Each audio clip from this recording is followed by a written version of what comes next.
Okay, guys, could you take your seats, please? Thank you.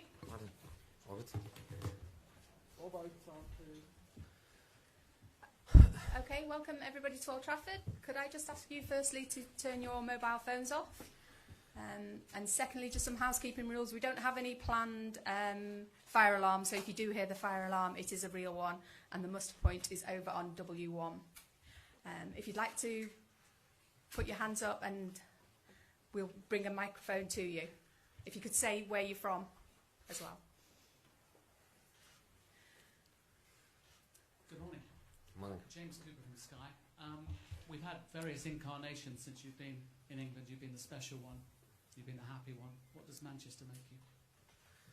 I don't know. Really.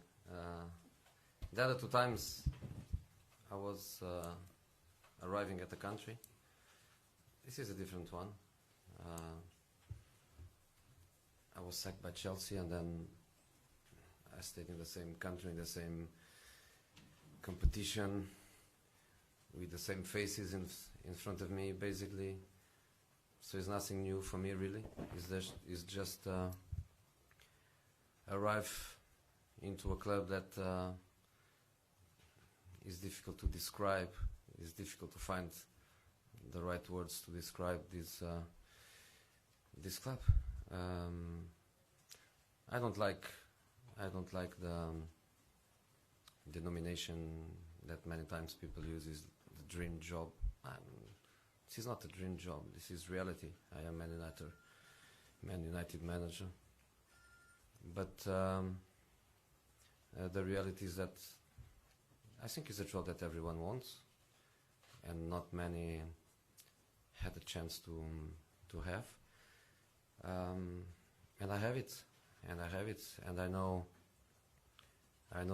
obviously the responsibility, I know the expectation. At the same time, I know the legacy. I know what is behind me. I know the history of this club. I know what the fans they expect from me, and I think this challenge obviously doesn't make me nervous, because my history in the last 10 years or more was always to live with big clubs' expectations, and I think it comes in the right moment of my career, where I feel obviously very well prepared, very stable, and with a great motivation. I can say that I am where I want to be. I want to be in this club. I want to be in this country. I want to be in the Premier League and in the domestic cups. I feel a bit frustrated that I'm not playing Champions League. I don't hide that I chase Sir Alex records in the Champions League number of matches as a manager. I am around 130 matches, a little bit more, a little bit less, and hopefully it's only one season that we are not there. And when I say we, obviously the club is much more important than myself, and Man United is a Champions League club, and we have to make sure that July 2017, instead of waiting for the Europa League playoffs and then the group draw, we have to make sure that this club is where it has to be, which is obviously the Champions League. Jose, Simon Stone, BBC. The reality of Manchester United is that the last 3 years they've finished 7th, 4th and 5th. You said in your statement to forget about the last 3 years. Realistically, what is the aim this season? Is the aim to compete, or is the aim to win these big trophies? Depends on. I think depends on the way you want to face it. I was never very good playing with the words and playing with or hiding behind words and hiding behind philosophies. I was never good on that. In fact, I never tried to be good on that. I was always much more aggressive in my approach, with the risks that obviously can bring, and would be easy and even honest and pragmatic from my side to focus on the last 3 years, to focus on the fact that we don't qualify for Champions League and so on and so on, and would be quite pragmatic to say that let's work and let's try to be back to the Champions League, let's try to be back to the top 4, let's try to do well in the Europa League. I'm not good on that, and I don't want to be good. I prefer to be more aggressive, and to be more aggressive is to say that we want to win. We want to win, and probably I can anticipate that any one of you would come later with a question about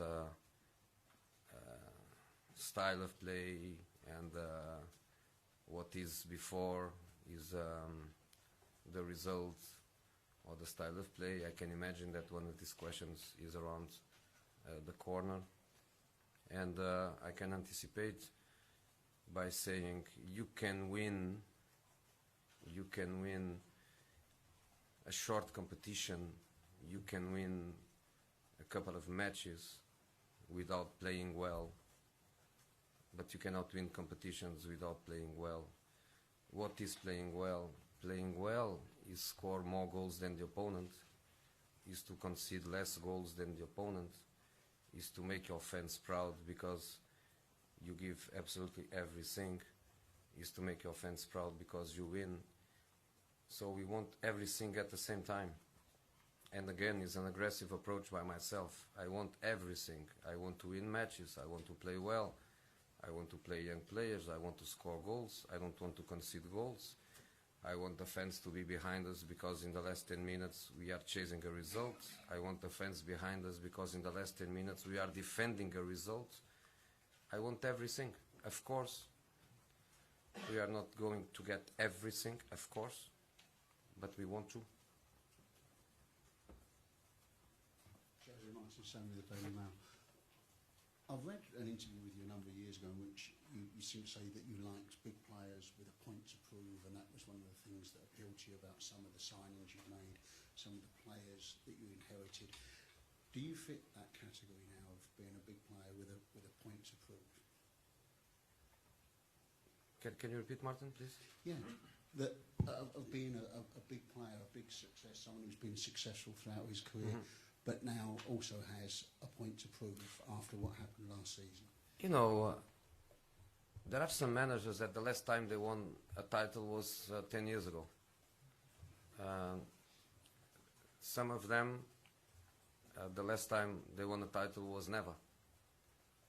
The last time I won a title was 1 year ago. It was not 10 years ago, 15 years ago, was 1 year ago. So if I have a lot to prove, imagine the others.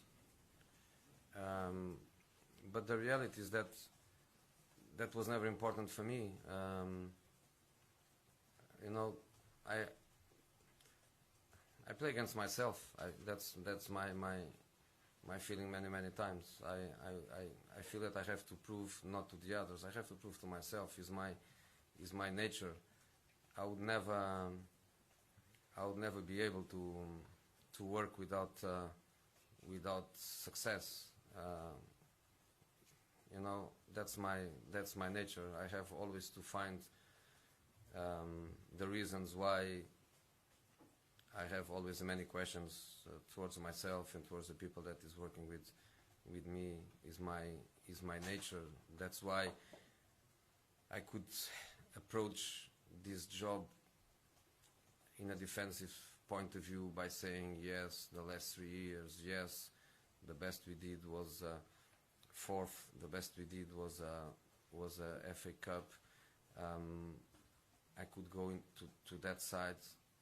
I can't go. Is my nature. And we used to say in big clubs, and I work in some big clubs before. Obviously, Man United by the social point of view is a complete different dimension. But the reality is that people, when people has year after year a certain kind of menu, you change the menu. You have to change for better, not for worse. And Man United fans for so many years, success was just routine. Was just routine. And in this moment, the last 3 years are 3 years to forget. Are 3 years that I want to forget. I don't want the players to start the season by thinking we have to do better. What is to do better? To do better is to finish fourth. To finish fourth is not the aim. And this is what I do with myself. You know, I'm 53. I'm not 63 or 73. Maybe you are tired of myself because I started so early at the highest level. But I'm 53. I'm a very young manager. If I have this approach of not try to prove to myself, not try to prove to the others, not going for big challenges, then I am in trouble. But the reality is that I was in trouble for the last 5 months. Was when I was in trouble. The first month was fine. The second month was not so good, and after the second month was a disaster. Jose, Ian Irving from Premier League Productions. You've already begun to make your mark on this squad. How many more changes do you think you need to make? I don't know. I really don't know. I think the third player is already official, or not yet? No. So the third player will be official when? Soon. And I can try to make you understand the profile. We made the nucleus of 4 priorities, 4 positions, priorities, to give a certain balance to the squads, to give a certain push in terms of quality and in terms of the qualities that I need, that I want. As you know, especially the ones with more vision, as you know, I'm more a manager that likes specialists and not so much the multifunctional players, because I am very clear in my approach, in my model of play. So I need specialists for that, and not multifunctional players. Multifunctional players are like 1 or 2, because when you are in trouble during the season, you always need 1 or 2 guys that they can fill the space where you are in trouble. If you have 3 central defenders injured or suspended, you need some left back or some midfield player that can give you a hand. But basically I want specialists, and we decided 4 targets. From these 4 we have 2 or 3? 3. We have 3. And until we don't have the 4th, we are still working hard. Myself, the structure, Mr. Woodward, the owners, we are working hard on that. When we have the 4th, I breathe, we all breathe, and then the market will be open, because we are not going to get the 4th on the 31st of August. No way. We are going to get the 4th before that, and then we are stable. But the market will be open. There is something that for me is very, very important, which is the players that I keep, they are all happy. So you never know what can happen after that. Imagine first match, I don't select somebody gets disappointed, somebody has the chance to go to another club, somebody is feeling that is not going to be fundamental, somebody decides that he wants to leave, we agreed to leave. If somebody leaves, somebody has to come in. So there is a fundamental market, And there is an additional, you say that, no? Additional market, supplementary market. When we finish the fundamental, I repeat, I breathe. And then let's see what happened. But we are doing well. We are getting the players we want. And now we have the third, and hopefully we will have the fourth. Jose, Neil Custis from The Sun. How big is the challenge that's right on your doorstep in terms of Pep Guardiola and Manchester City, and how excited are you about taking him on again as you did in Spain? You know, I think Leicester legacy was not just the happiness around the country and the smile in all of our faces with what they did last year. The legacy from them is also the fact that from now on we are in a competition where 20 teams are fighting for the title. That's the legacy. Next season, if you have another team that win the first 5 matches, you will consider that team, doesn't matter who they are, you will consider them candidates. Is over the time where you say, oh, these guys are doing very well, but in December they will collapse. In this moment, that collapse words, Leicester, they kill it. They kill it. And to speak about one manager, one club, one I don't like the word, but one enemy. I hate the words in football and in life. I don't think is right in this country. One thing is you are in a competition like I was in Spain, which was a 2 horses race. Now it's become 3, but at that time was just 2. Or when I was in Italy, it was 3 teams fighting for the title. Then makes sense that kind of approach. In the Premier League doesn't make sense. Doesn't make sense at all, because if you focus too much in one team, in one opponent, the other ones will be laughing. The other ones will be so happy with that. So I'm not going to be part of it. I'm Man United a manager, with all the respect to all the other clubs in the country,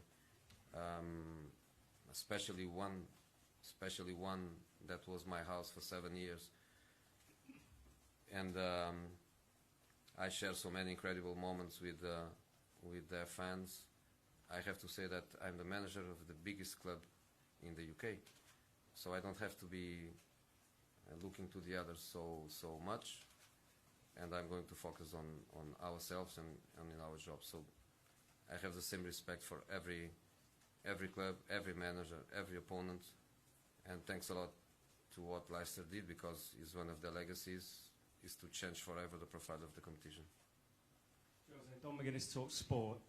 If we could just ask you, obviously Ryan Giggs has now left the club, but one of the things that's always been labelled at you is that you don't promote youth players. Ryan Giggs is very much the epitome of Manchester United promoting local young players. Is that something that you feel you will get your head around, the culture of United and that emphasis on young players? First of all, let me ask Karen. How long we have? How many minutes we have? In the press conference? About 5 more minutes. 5 more minutes. I have no time to answer it. Because to answer your question, I will take 10 minutes. Just a couple of minutes. Okay. Just a couple of minutes? I knew it, that was coming. Okay.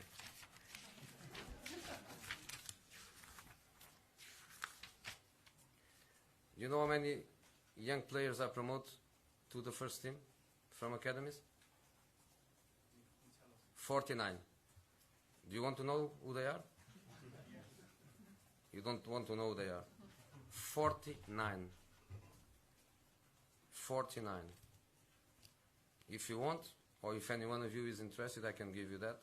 I promote 49 players from the academies, from the clubs, and with 2 factors that are very important on these records. Because sometimes you promote players because you don't have another chance, because you have so many injuries that you don't have another chance, you don't have another choice.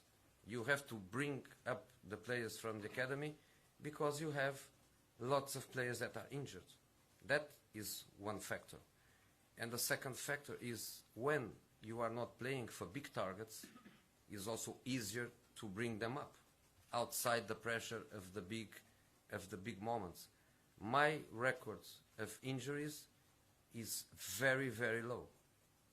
Very, very low. Even in many years, from the UEFA Champions League studies about every team, my teams, there were many times the teams with less injuries in the whole Europe. So I never promote players because of a need. I did it because of conviction and decision.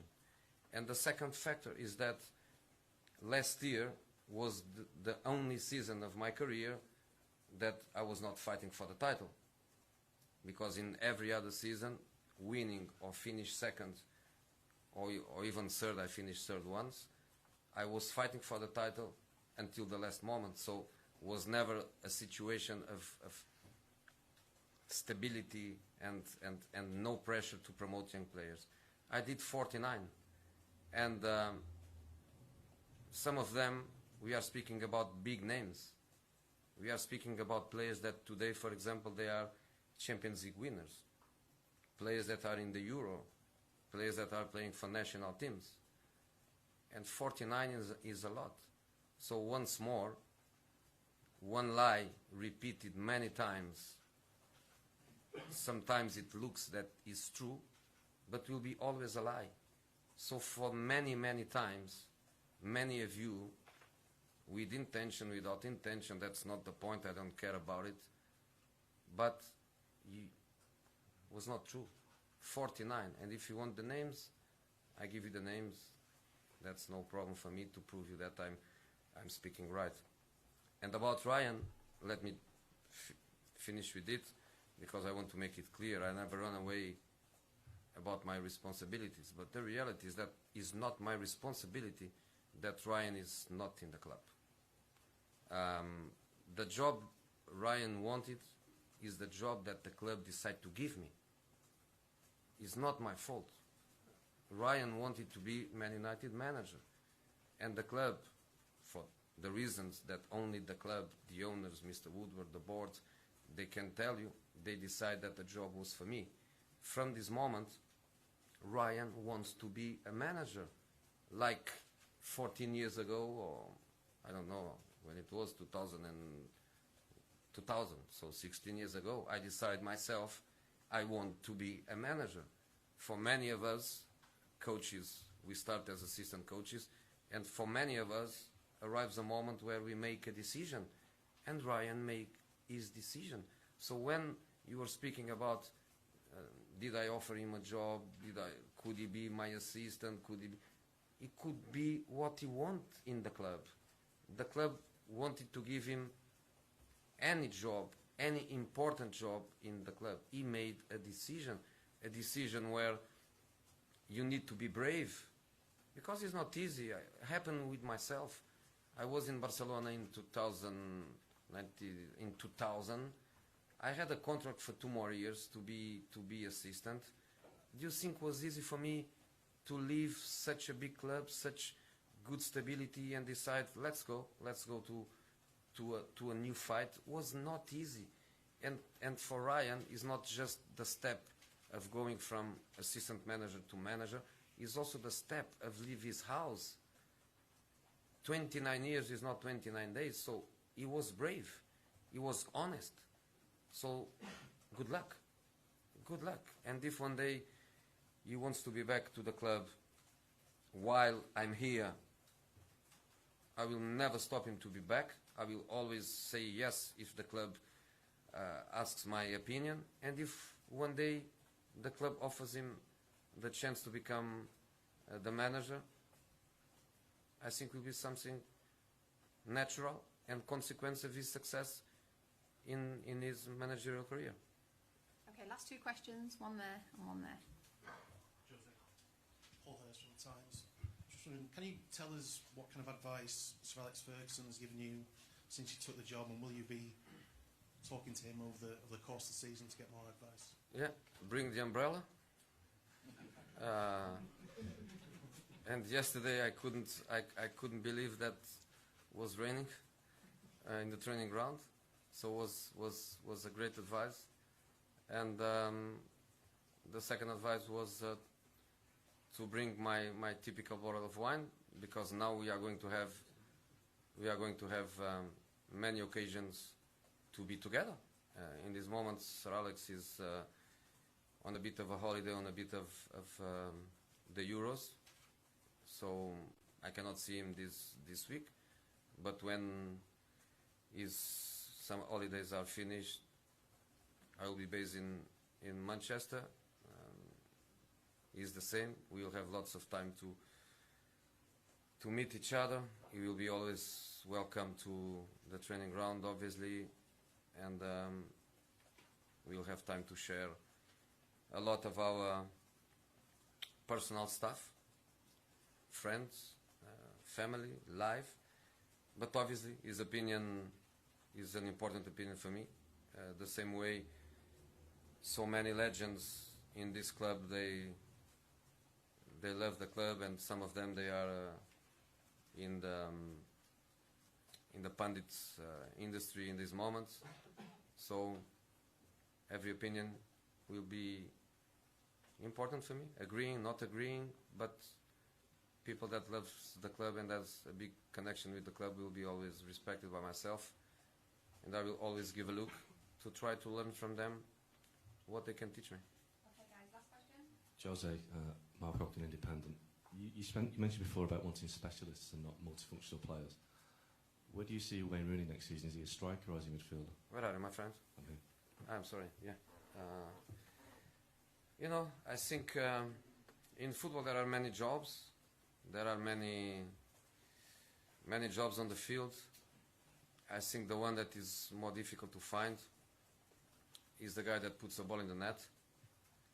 And obviously the players, they change during the years. Their qualities, their characteristics, they change during the years.